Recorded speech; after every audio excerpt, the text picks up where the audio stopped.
This is Indian Country Today. Thank you for joining us. I'm Mark Trahant.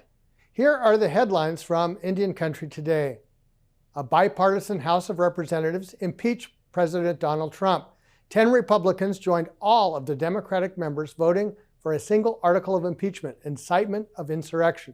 An angry mob attacked the Capitol building after Trump urged them to fight like hell to overturn the election result. Trump is the only president to ever be impeached twice. There will now be a trial in the Senate, but he could be out of office by the time that vote occurs. Many Republicans, including Senate Majority Leader Mitch McConnell, say the charge of impeachment is appropriate, even if out of the White House, a conviction could result in a loss of pension and benefits, as well as a ban from ever running for federal office again. Representative Tom Cole Chickasaw, the ranking member of the House Rules Committee and a Republican from Oklahoma, spoke against the impeachment. He said there are other remedies available and we have an opportunity to move forward. He also called the process a rush to judgment. Cole said President Trump does bear some responsibility for the attack on the Capitol, but he said a new administration is taking office and we should be seeking a path toward healing for the American people. However, Representative Sharice Davids Ho-Chunk, and a Democrat from Kansas, said the vote to impeach was necessary.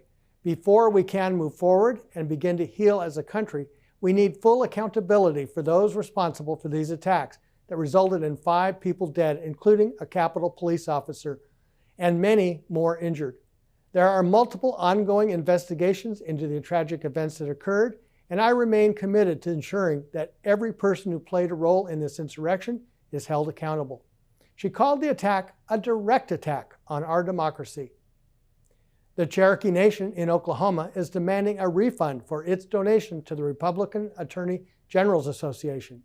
RAGA is a political organization dedicated to helping Republicans get elected to the state Attorney General's office. They came under fire for sending a robocall urging people to march in the U.S. Capitol last week. The Rule of Law Defense Fund sent the call out the day before the siege on the Capitol with a voice recording that did not advocate for violence, but did press people to stop the steal.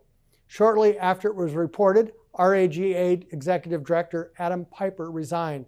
The group raised more than $18 million in 2020, and among the donors was Cherokee Nation Business, LLC in Oklahoma. They gave $150,000 to RAGA.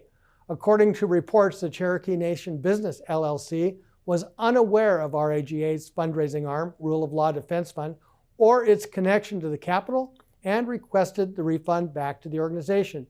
RAGA returned the donation from the Cherokee Nation.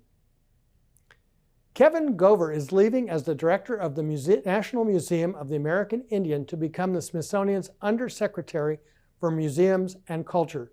Gover has been serving in an acting position for nearly a year. He's a citizen of the Pawnee Tribe of Oklahoma and took the helm at NMAI in 2007. He oversaw the museum in Washington, D.C., the site in New York City, as well as the Cultural Resources Center in Sweetland, Maryland. In his new position, he will oversee the Smithsonian's History and Art Museums, its Cultural Center, and the Archives of American Art, the museum's Exhibits and National Collectors Program. Machel Moncaret will continue to serve as acting director of the NMAI with the departure of Gover. She joined the museum in 1994. The Sundance Institute remains committed to supporting Indigenous artists. This year, 4 Indigenous-made films will premiere at their 2021 festival. Sundance is establishing a legacy of work while supporting more than 350 filmmakers. Native Hawaiian Ciara Lacey tells us what it's like to have her short film, This Is the Way We Rise, included in this year's. To be honored at Sundance and to be the first Native Hawaiian female filmmaker to show work that to have directed a piece of work at the film festival, it's an incredible honor. Sundance Indigenous program will also introduce its incoming fellows and announce the Marata Mita Fellow. And those are the headlines from Indian Country Today. I'm Mark Trahant. We'll be right back.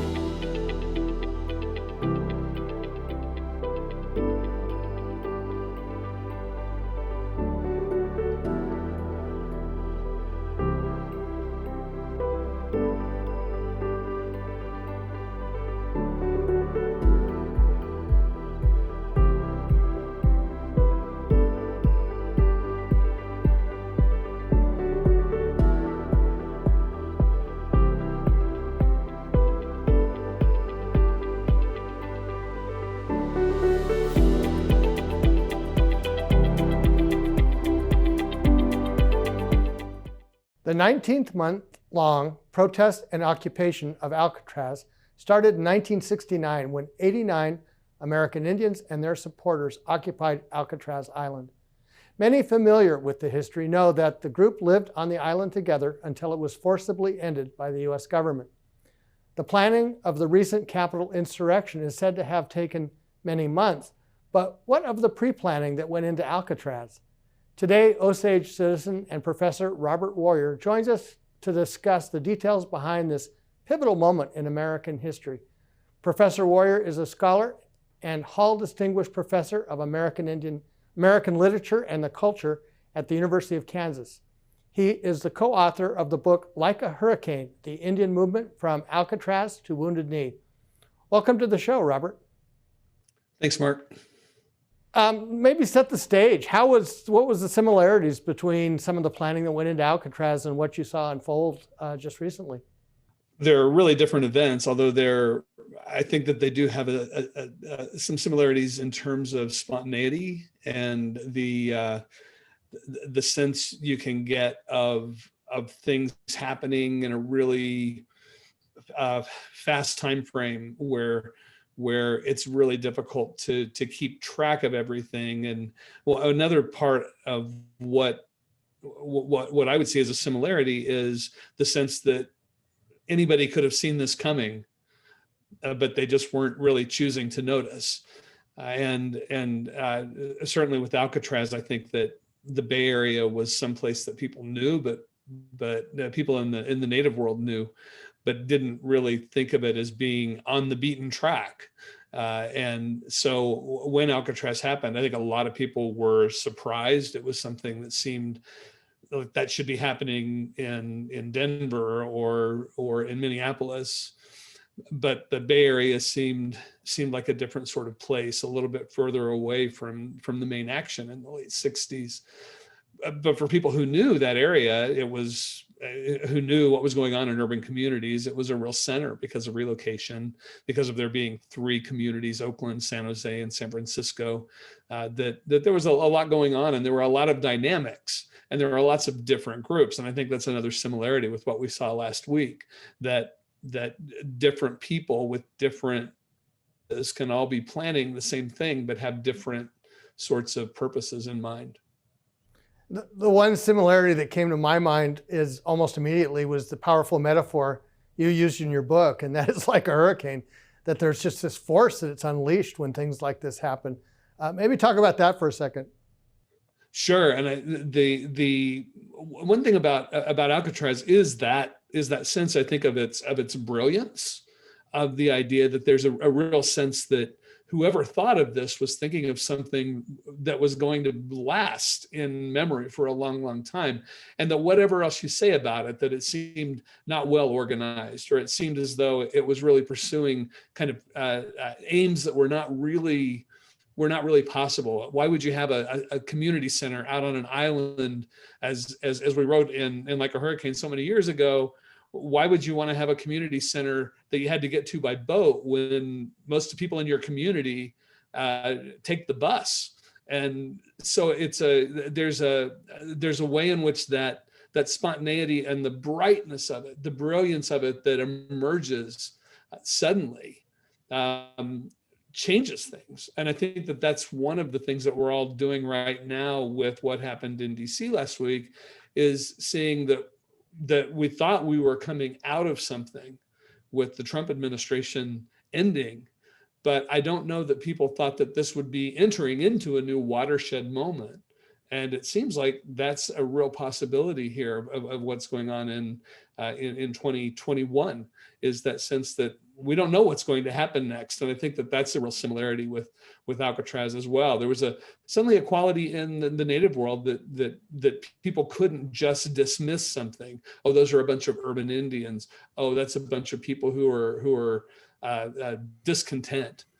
But when you see that much attention, when you see it also not so much even just the attention in the mainstream media, but that it speaks to young people, that it speaks to people who are not being spoken to people who feel disenfranchised, that's a really powerful dynamic to let loose into a world. And I think that that's the main contribution of what happened with Alcatraz. It also, I think, highlights kind of the danger going forward in what is the mythology going to be created about this congressional takeover?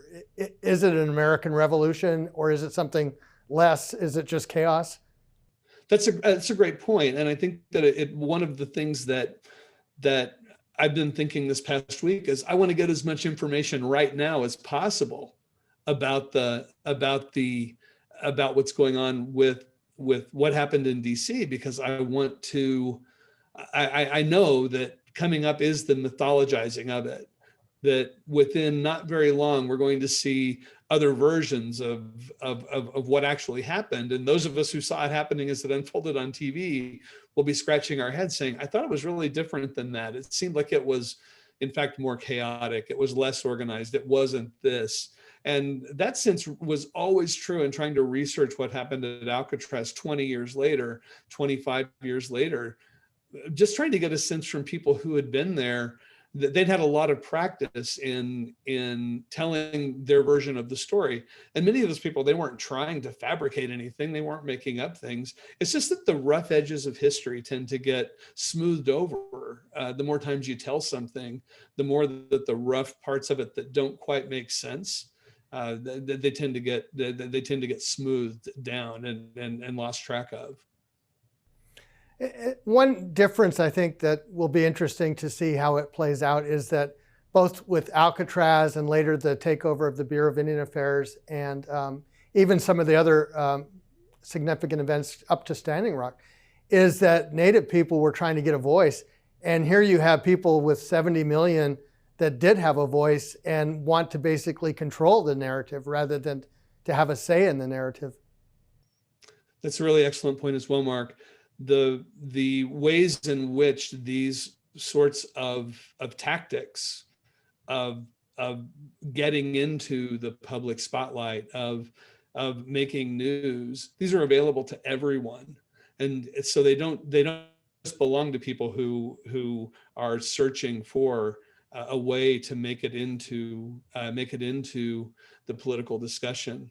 And that's something we always have to think about. I think when we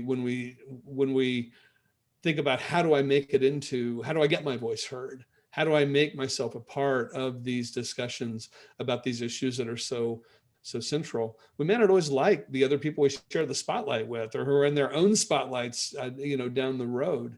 And it has to be part of the calculus, I think, as people think about what does it mean to get attention? What happens when attention arrives? And that was always a big part of the story at Alcatraz, because people there were not necessarily prepared for that.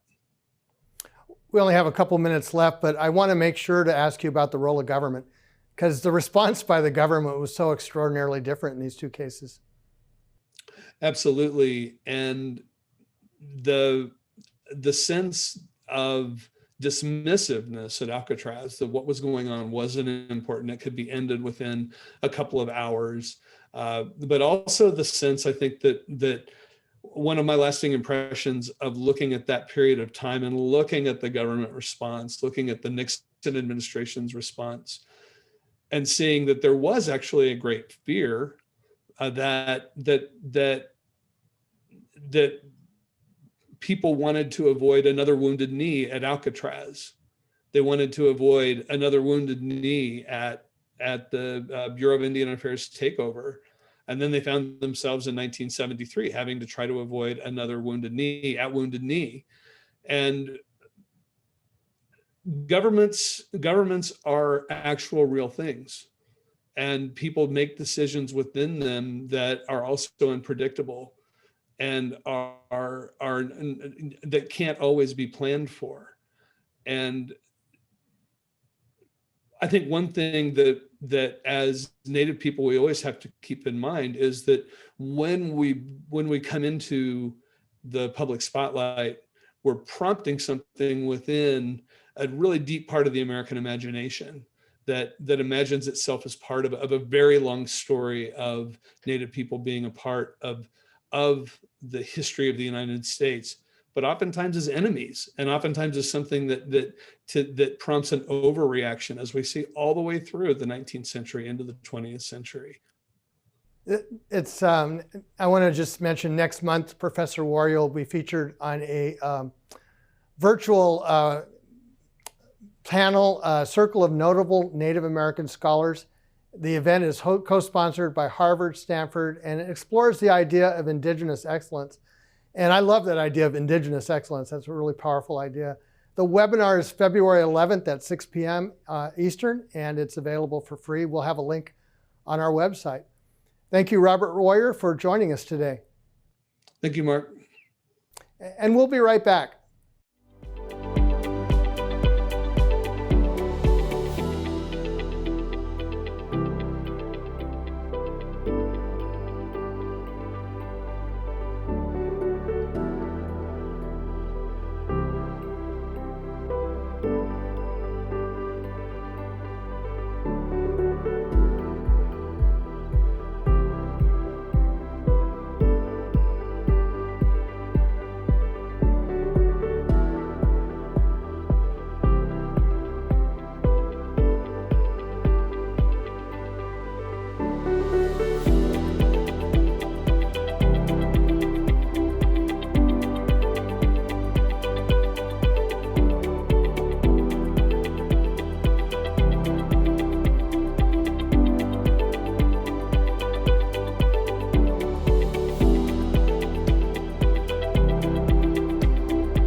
Megan Sullivan is a freelance journalist, and she recently wrote a story for Indian Country Today titled "Tlingit Artist Designs Video Game Artwork."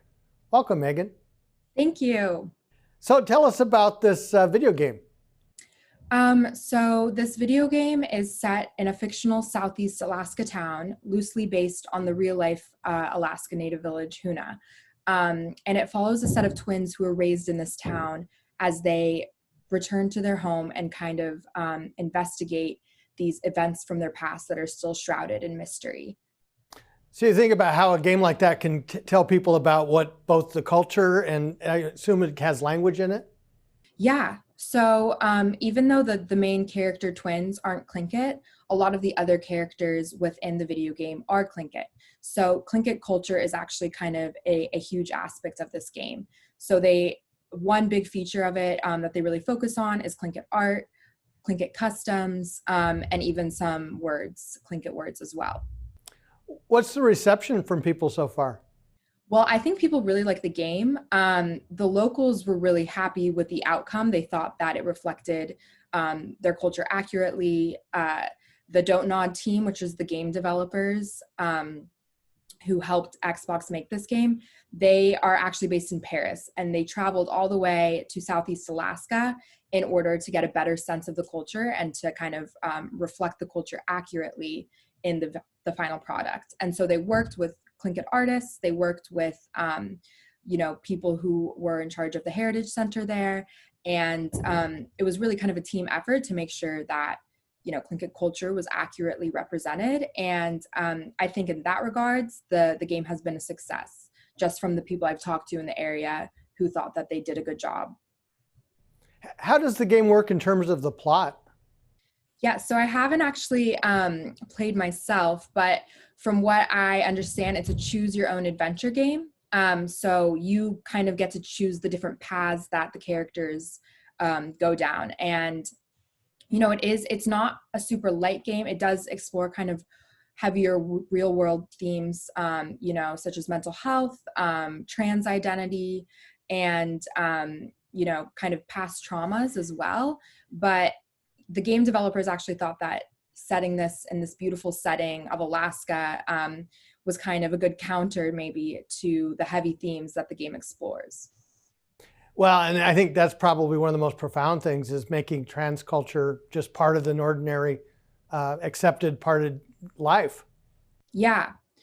So I think they got great feedback in regards to that. And, along with Tlingit culture, which they just brought into this video game to kind of give larger representation to, they also were doing the same with trans culture, trans identity. So they were really kind of exploring lots of different identities that maybe don't always get shown in mainstream media. Well, in fact, mainstream might be the right word, because you think about how we consume media, and for young people, video games are just as important as almost any other entertainment media. Yeah, so that was something that the Tlingit artists who worked with the game developers were really surprised to find, because they personally never played video games. They weren't big gamers. But after seeing the final product, they found this to be a very educational medium, entertaining, educational, that reflected kind of Alaska Native experiences and Tlingit culture pretty well. And so they were kind of surprised to find that they thought, this could be something in the future that people use as an educational tool as well as an entertainment tool. I can only imagine a group of particularly folks in a village sitting around trying to play the game for the first time and learning from it. Yeah, it's definitely interesting. I think it's the first Xbox game that has featured Alaska Native culture, and the second one that's featured prominently any sort of Indigenous culture. So where can we find this game on Xbox then? Yeah, so Xbox is the one that developed it. Yeah. Thank you, Megan, for joining us today. Thank you so much. An Indigenous designer from Australia was invited to Milan Fashion Week and could be the first Indigenous person and Australian to be featured in the Emerging Talent category. Correspondent Karina Dominguez has this story. Cheryl Creed is anxiously raising money to display her couture gowns in Milan Fashion Week. She was selected to feature her label, Marie Q Couture, in the Emerging Talent category. She's the first to represent Indigenous people and Australians in that category at Milan Fashion Week. But she has to raise the money to get her collection there first. It's been really tricky. The collection is coming along well. Milan is, the top of the top runway. So some of the challenges is naturally financial. So trying to raise money for registration. The registration fee alone is 16,000 Australian dollars, and she's paid 5,000 so far. Creed's semi-sustainable brand is inspired by her upbringing. She's from 4 different Queensland nations, the Gungari, Pita, Bindal, and Quandamuka. She described humble beginnings. We'd go and find 2 rocks, probably about, square rocks. And so they fit on our feet, and we'd go down to the road and stick our heels in the bitumen then to get the tar off, and the tar was really hot, and we'd stick the stones, onto our heels, and we would be walking around like we were in the high heel shoes. Growing up in a big family, she had a knack for repurposing clothes from secondhand shops. Her gowns are made in a similar fashion, inspired by old Hollywood glamour. Creed says she's an accidental designer because her sister told her about a modeling gig at Brisbane Fashion Week, and afterwards they asked if anyone was interested in designing, and she raised her hand. The next year, she had her first collection on the runway. She noticed Indigenous labels worked in New York and Paris and decided to look into Milan, and at that time there was a call out for designers. She could not believe she was invited to the fashion capital of the world. The application was there, I filled it in, sent it off, and kind of sort of forgot about it because I didn't think, I would had a chance. I just thought, we'll do it and see what happens.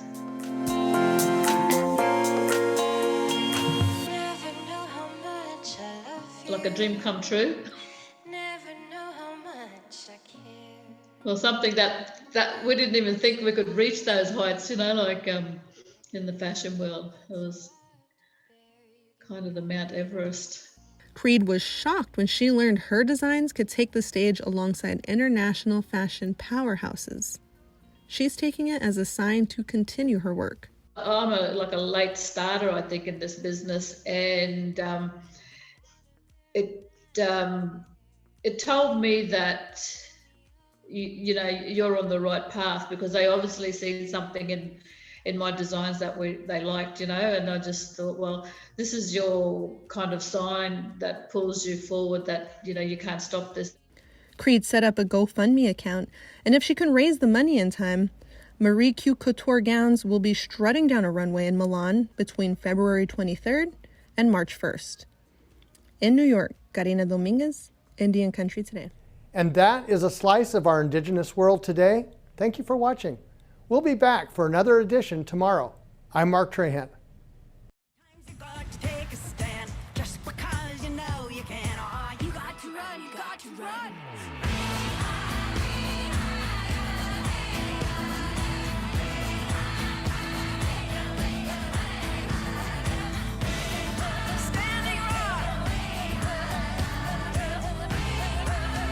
Indian Country Today is recorded at the Phoenix Indian School Visitor Center in Phoenix, Arizona.